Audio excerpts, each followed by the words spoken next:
কি আছেন সবার? আজকে ঈদের দিন খোঁজ খবর নেওয়ার জন্য আসছেন, তারই ধারাবাহিকতায় আপনাদের কাছে আসছি। আমাদের জন্য আপনাদের কাছে খোঁজ খবর নিব এবং আপনাদের কাছে দোয়া চাচ্ছি।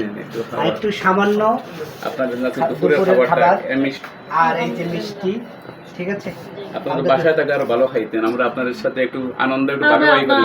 শুকরিয়া আদায় আলহামদুলিল্লাহ, শুকরিয়া। মানে আমরা সবার পাশে আসছি, থাকবো থাকার চেষ্টা করি ইনশাআল্লাহ। আর তো খালাম্মা তো অসুস্থ, মানে আপনার দেশের বাড়িতে তাই আমরা দোয়া করি আলমা দ্রুত সুস্থ হয়ে যায়। জি, ফিয়া মানিল্লাহ। আসসালামু আলাইকুম।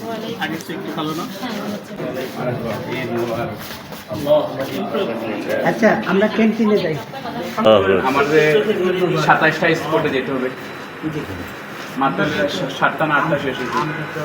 একটু বেশি বেশি দায়িত্ব নিয়ে নিয়েছি। রাজধানীতে দায়িত্ব বেশি।